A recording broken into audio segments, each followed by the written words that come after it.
Shri Balaji tractors and मोटर्समध्ये कोणताही tractor खरेदी करा आणि मिळवा हमखास बक्षीस. तर मग विचार कसला करताय? आजच आपला ट्रॅक्टर घरी आणा.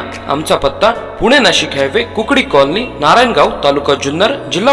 खरं तर आज पुणे जिल्हाच नव्हे, महाराष्ट्रच नव्हे तर देशाच्या इतिहासामध्ये काळा दिवस उगवला.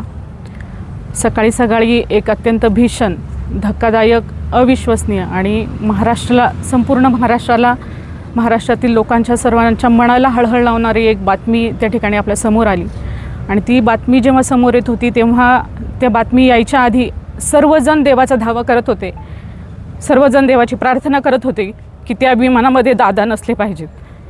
पण काळाने घाला घातला आणि आज आपल्या सर्वांचे लाडके, धडाडीचे, एक निडर असणारा नेता, आपल्या महाराष्ट्राचे उपमुख्यमंत्री, आपले अर्थमंत्री आणि पुणे जिल्ह्याचे पालकमंत्री, आपल्या सर्वांचे सन्माननीय अजितदादा पवार यांचा त्या ठिकाणी मृत्यू झाला.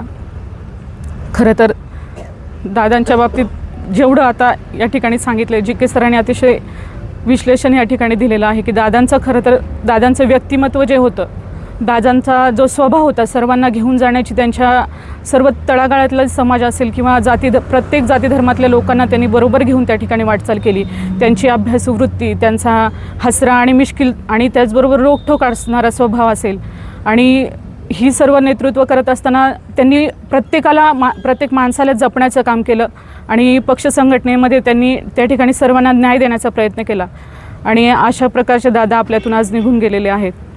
खरं तर महाराष्ट्रातील अनेक माणसं जे आहेत, ज्यांना दादा व्यक्तिशः ओळखत असतील, त्यातली मी सुद्धा एक आहे. कारण पुणे जिल्हा परिषदेमध्ये त्या ठिकाणी 2012 साली मी ज्यावेळी निवडून गेले त्यावेळी जिल्हा परिषदेत दादांची सत्ता होती आणि जिल्हा परिषदेचं कामकाज जे आहे ते दादांच्या मार्गदर्शनाखाली चालू होतं. आणि ज्यावेळी पदाधिकाऱ्यांची नेमणूक सुरुवातीच्या काळात जेव्हा व्हायची त्यावेळी सगळ्या पक्षाच्या मीटिंग असतील किंवा जिल्हा परिषदेच्या त्या ठिकाणच्या जेवढ्या मीटिंग होत्या त्याचे अध्यक्ष दादा असायचे. सुप्रितांच्या उपस्थितीत त्या सभा व्हायच्या आणि दादांच्या सानिध्यात जाण्याचा, त्यांना जवळून पाहण्याचा, त्यांचं कामकाज अनुभवण्याचा मला त्या ठिकाणी अनुभव आला. दादांनी आमच्या सर्वांच्या घेतलेल्या मुलाखती असतील, दादांनी मला प्रश्नसुद्धा विचारला होता की तू एवढी शिकलीस मग राजकारणात कशी आलीस. अजून हे त्यांचा तो प्रश्न माझ्या मनात त्या ठिकाणी आज सगळ्या आठवणी ज्या आहेत त्या दृष्टीपटलावरती आलेल्या आहेत. एवढंच नाही तर दादांनी स्वतः मला DPDC म्हणजे जिल्हा नियोजन समितीमध्ये देखील सदस्य म्हणून त्या ठिकाणी मला संधी दिली. आणि DPDCमध्ये बघितलं तर सर्व त्या ठिकाणी पुणे जिल्ह्याचे, मग खासदार असतील, आमदार असतील, सर्व मोठमोठे प्रशासकीय अधिकारी, अशा सर्वांच्या उपस्थितीत ती मीटिंग व्हायची. आणि मग त्यावेळी जेव्हा मी त्या ठिकाणी आपल्या भागातले प्रश्न अगदी निडरपणे त्या ठिकाणी मांडले तेव्हा त्यांनी विचारलं की आपल्याच पक्षाची आहे का रे ही. म्हणजे मला ते आज सगळ्या गोष्टी ज्या आहेत त्या ठिकाणी दादांची जो अनुभव त्या ठिकाणी घेता आला, दादांचं जो सानिध्य त्या ठिकाणी मला मिळालं, खूप दादांकडून घेण्यासारखं आहे. आणि आज खरं तर आज शिक्षक असेल किंवा आपला बापच आपला त्या ठिकाणी पोरकं करून निघून गेलं तर आपलं प्रगती पुस्तक आपण दाखवायचं कोणाला.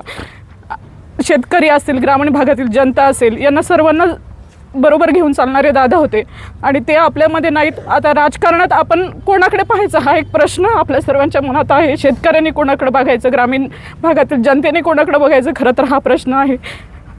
एवढंच मी बोलते आणि दादांना आपल्या सर्वांच्या वतीनं आदरांजली अर्पण करते. ओम शांती.